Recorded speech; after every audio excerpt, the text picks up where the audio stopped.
जी नमस्ते। जैसे हमने कल देखा था, हमने ईओई के पॉइंट देखे थे, 8 पॉइंट देखे थे। 8 यीन पॉइंट थे, 8 यांग पॉइंट, 4 यीन थे, 4 यांग पॉइंट थे, 4 हाथों पे थे, 4 पैरों में पॉइंट थे। तो उसमें से हाथों के जो पॉइंट है, उन पॉइंट्स के लोकेशन कैसे आते हैं वो मैं आपको आज बताना चाहता था। यहाँ पे मोस्टली हम जैसे जानते हैं कि उसमें कितने पॉइंट है, 4 पॉइंट है हमारा। एक है पेरिकार्डियम का P6, दूसरा आपका लंग्स का LU7 है। आफ्टर दैट आपका ट्रिपल वार्मर का TW5 है। ठीक है, तो अब ये पॉइंट्स आते कैसे हैं, लोकेट कैसे की जाते हैं वो देखेंगे हम। जैसे कि हर एक पॉइंट जो है, ये 3 पॉइंट्स जो है जो देखे हमने, ये 2 कून पे आते हैं, और जो चौथा पॉइंट है हमारे हाथ के पीछे की तरफ आता है, यहाँ पे SI3। तो उसका लोकेशन भी कैसे लेना है बताऊंगा मैं आपको। तो फर्स्ट ऑफ ऑल सबसे पहले देखते हैं कि P6 कैसे लेना है।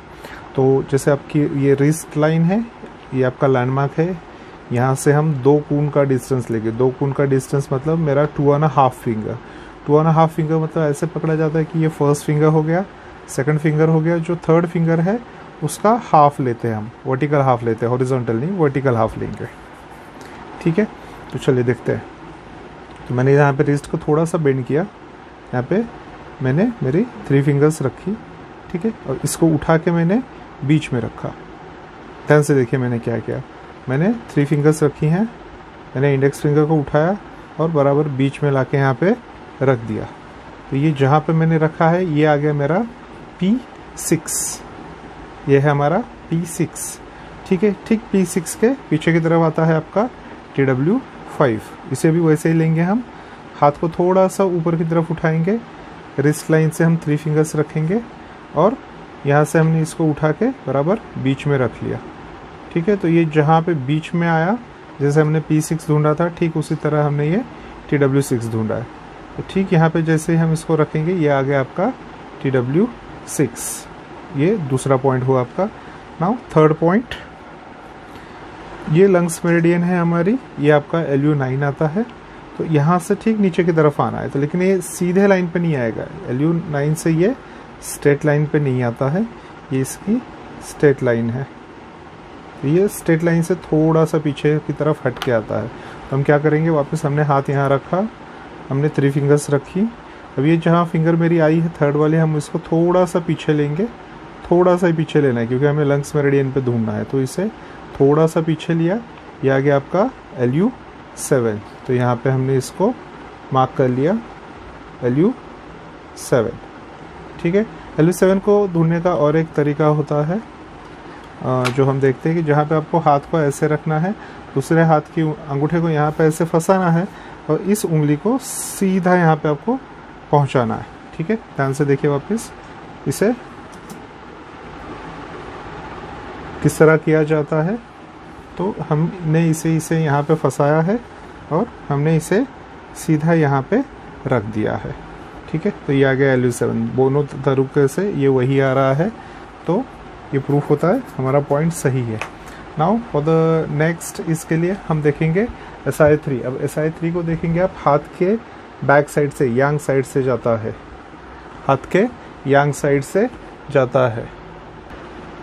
देखते रहे, देखो यहाँ पे मैं दिखा रहा हूँ आपको कि ये जो हिस्सा है, ये हमारा यांग है।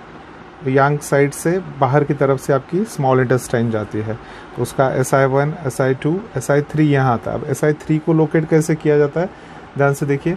इसके लिए क्या करना होगा, आपको मुट्ठी को बंद करना होगा। जब आप मुट्ठी बंद कर लोगे, आप देखोगे यहाँ पे एक उभार सा आता है। तो इस उभार पे क्या करना है आपको, अब चाहे तो यहाँ पे ऐसे फिंगर रख लीजिए, या इस उभार पे आप आपका जिमी या कुछ भी रख सकते हैं, पेन वगैरह। मैंने उसको रख लिया यहाँ पे, हाथ को खोल लिया है। ठीक है, तो यहाँ पे आपको बोन है, ये बोन पार्ट है, बोन पार्ट, और ये मस्कुलर पार्ट जो है आपका, ठीक इसके बीच में यहाँ पे एक कैविटी जैसी मिलेगी, यहाँ पे हड्डी का उभार जैसा मिलेगा। आप ध्यान से देखेंगे तो यहाँ पे ये उभार है, ये एक गड्ढा है, इस तरफ उभार है। तो ठीक उसके पहले ही आएगा आपका SI3। ठीक है, आशा करता हूँ आप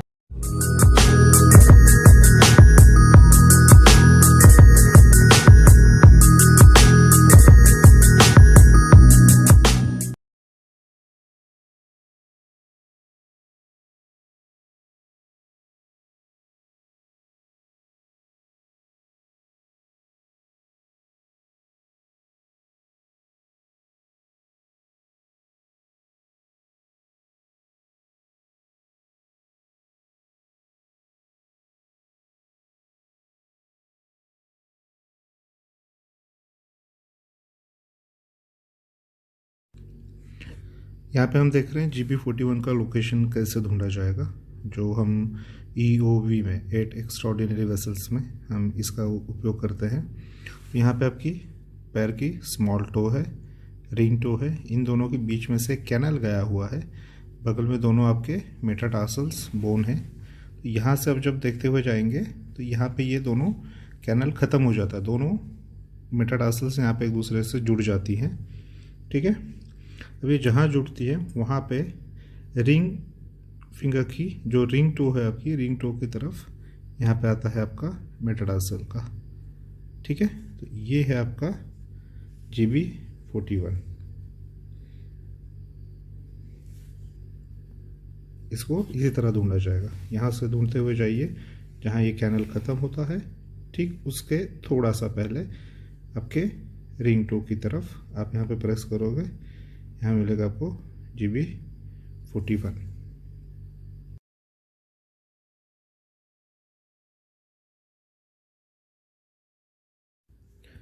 अब हम देखेंगे SP4 का लोकेशन। तो SP4 कहाँ पे आता है, पैर के इन साइड में आएगा, अंगूठे की तरफ से शुरू होता है। SP1 से स्टार्ट होते हुए आप जाओगे, फर्स्ट बोन यहाँ पे आपको लगेगा, बड़ा सा जॉइंट होता है। यहाँ से आप जब देखते हुए जाएंगे, देखिए ध्यान से देखिए कैसे दिखा रहा हूँ मैं, यहाँ से जब आप देखते हुए जाएंगे तो ये बोन यहाँ जाके आपका ये जो कर्व दिख रहा है यहाँ पे ख़त्म हो जाता है। यहाँ पे आपकी अंगूठा आके आपका यहाँ पे फंसेगा। तो यहाँ पे ये जो मस्कुलर पार्ट है, ये जो बोनी पार्ट है, इन दोनों के ठीक बीच में यहाँ पे आपको मिलेगा SP4। तो ये है SP4 का लोकेशन। ठीक है, ध्यान से देखिए वापस, यहाँ से जाना है आपको फर्स्ट जॉइंट के बाद में, अंगूठे का जॉइंट ख़त्म होने का जो फर्स्ट जॉइंट होता है, जो लास्ट वाला जॉइंट है, उसके बाद से आप यहाँ से जाएंगे। ठीक, यहाँ पे ये आपको नेक्स्ट बोन का जॉइंट लगेगा, इस जॉइंट के ठीक पहले या इस गड्ढे के ठीक पहले यहाँ पे SP4 मिलेगा आपको।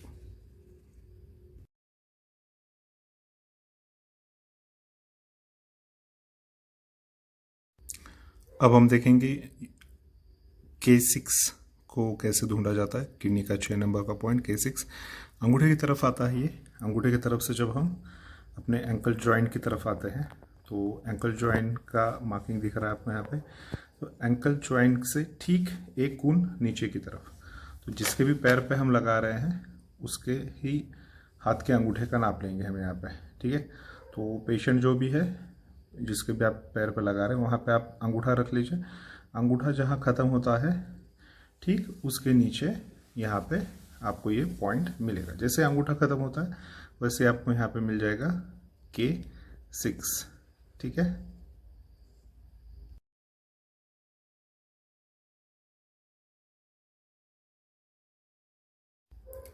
ये EOV में का आखिरी पॉइंट है UB62। जिस तरह हमने अंगूठे की तरफ से K6 देखा था, ठीक उसी तरह से स्मॉल फिंगर की तरफ, स्मॉल टो की तरफ आपके पैर के आता है UB62। जैसे हमने K6 ढूंढा था ठीक उसी तरह से यहाँ पे UB62 ढूंढा जाता है। ठीक है, तो आप देखेंगे यहाँ पे कि जैसे यहाँ पे आपने देखा कि एंकल जॉइंट के ठीक नीचे यहाँ पे भी हम एक कून के डिस्टेंस पे, तो जो भी पेशेंट हो उसके एक अंगूठे का डिस्टेंस ले लीजिए आप, एक कून के डिस्टेंस पे आपको यहाँ पे UB62 मिलेगा।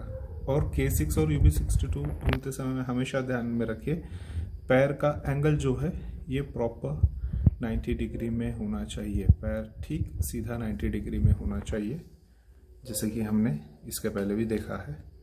ठीक है, तो K6 UB62 पैर एंकल में से 90 डिग्री में होगा और आपके एंकल जॉइंट से एक कून नीचे की तरफ आएगा। जिसको भी आप ये पॉइंट लगा रहे हैं उसके ही हाथ के अंगूठे से एक कून का डिस्टेंस लेना होगा आपको,